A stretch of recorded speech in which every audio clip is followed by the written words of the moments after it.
একটি চরম সত্য কথা কি জানেন? এই পৃথিবীতে যুগে যুগে অনেক স্বৈরশাসক স্বৈরাচার আসছে, আবার কালের গর্ভে হারিয়েও গেছে। কিন্তু সে শুধু তার স্বৈরাচারিতার ইতিহাস এর স্বাক্ষর রেখে গেছে এবং তাদের শেষ পরিণতিটা সবারই অত্যন্ত লজ্জাস্কর, অপমানজনক। তাদের কেউ তাদের শেষ পরিণতি ভালো নিয়ে যেতে পারে নাই।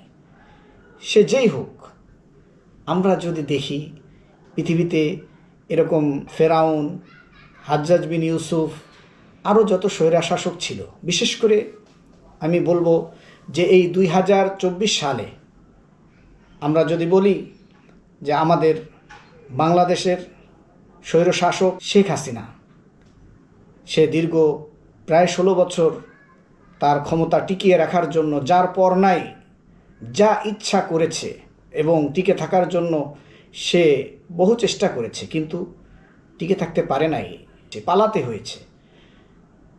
এরপরে যদি আমরা দেখি এই 24 সালে সিরিয়ার বাশার আল আসাদ, সে স্বৈরাচার দীর্ঘদিন ধরে সিরিয়ার মানুষদের উপরে বিভিন্নভাবে জুলুম নির্যাতন চালিয়েছে, কিন্তু শেষ পরিণতিটা ভালো হয়নি।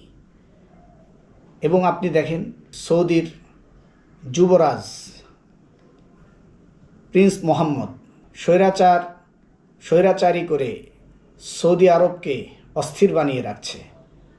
সে শরিয়াত এবং নীতি বিরোধী বিভিন্ন কার্যকলাপ পরিচালনা করে মুসলিম উম্মার কাছে সে আজকে নিন্দিত এবং ঘৃণিত।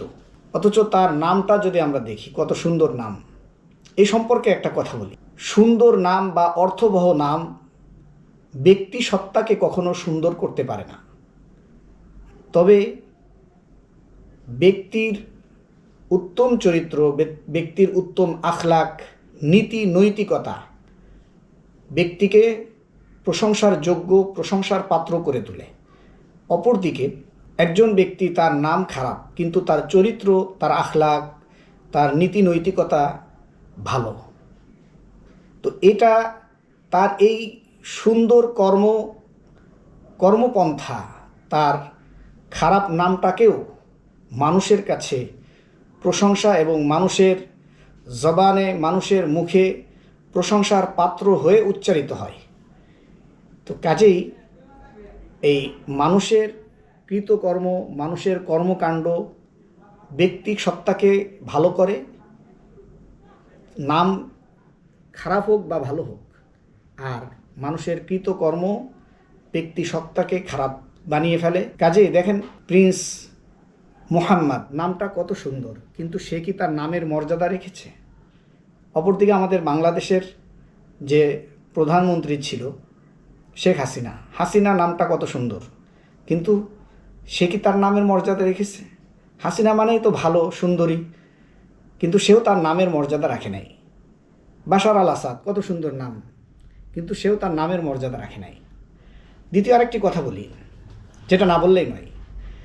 পৃথিবীতে যত স্বৈরা শাসক, তাদের তো কিছু না কিছু অনুসারী, ভক্ত, অনুরক্ত কিছু ব্যক্তি ছিল, কিন্তু কখনো দেখেছেন যে এই সমস্ত অন্ধ ভক্ত যারা, অথবা তেলবাজ তোষামোদি যারা, এরা কখনো এদের প্রিয় সন্তানের নাম এই সমস্ত স্বৈরা শাসকের নামে নামকরণ করেছে? এটাও কিন্তু কখনো দেখা যায়নি। হ্যাঁ, কেউ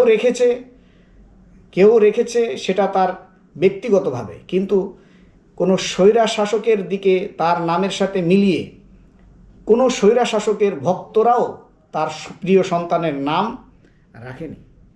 কাজেই স্বৈরাচারিতা, অত্যাচারিতা, নির্যাতন, নিপীড়ন এগুলো মানুষের অন্তরে ক্ষোভ, তার জনমানবের অন্তরে জমা বাঁধতে থাকে। এরপরে একসময় এই ক্ষোভ বিশাল আকারে প্রকাশ পায়। কাজেই